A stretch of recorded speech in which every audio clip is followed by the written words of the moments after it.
dia buat tindakan, sebuah tindakan luar biasa. Dia pergi ke tempat di mana para imam kepala masih berkumpul, ke tempat orang-orang yang telah membelinya. Judas telah membiarkan dirinya dibeli imam-imam kepala itu.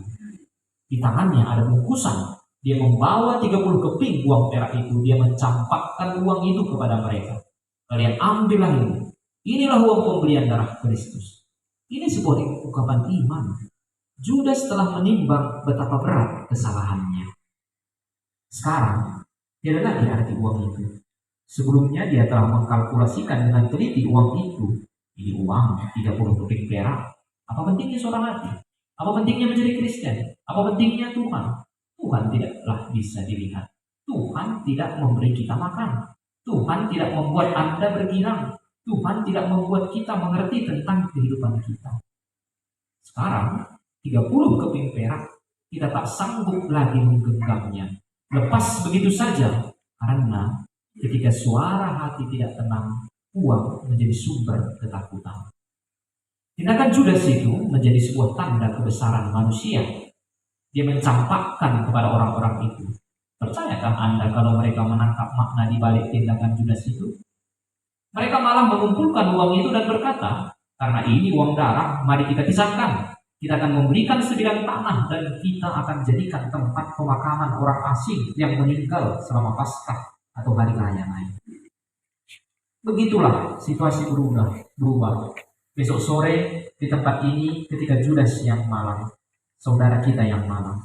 Dosa terbesarnya bukanlah karena dia menjual Tuhan, tetapi pada keputusasaannya itu. Petrus juga mengingkari sang guru. Tetapi kemudian ketika guru melihatnya, Petrus menangis dan Yesus mengembalikan dia ke posisinya, menjadi wakilnya. Semua rasul lain juga meninggalkan Tuhan dan semuanya kembali. Kristus mengampuni mereka semua dan kembali mempercayai mereka seperti sedia kala. Apakah Anda pikir tidak ada tempat untuk Judas?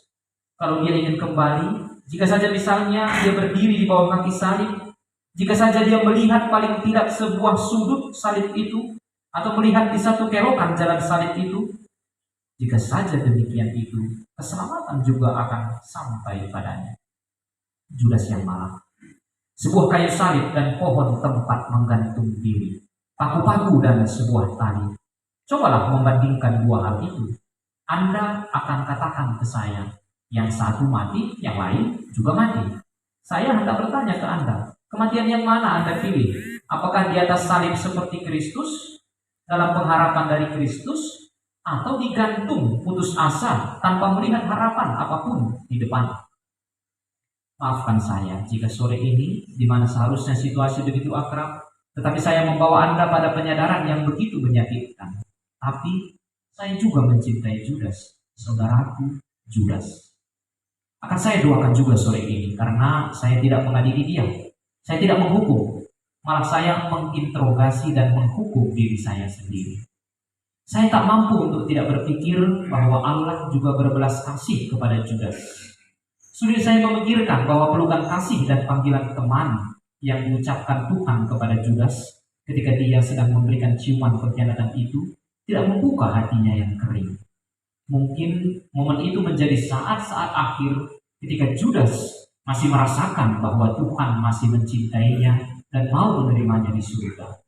Mungkin saja dia menjadi rasul yang pertama sekali masuk surga bersama dengan dua penjahat itu. Ya, sebuah kemurahan yang kelihatannya tidak menunjukkan kemuliaan anak Allah sebagaimana setan memahami. Tetapi justru begitu kebesaran kerahiman Allah. Sekarang sebelum melanjutkan misa, saya akan mengulangi tindakan yang pernah Yesus lakukan dalam perjamuan malam terakhir itu. Membasuh kaki anak-anak kita sebagai representasi 12 rasul di tengah-tengah kita. Mencium kaki anak-anak yang polos ini. Biarlah untuk sejenak saya memikirkan Judas yang ada dalam diri saya.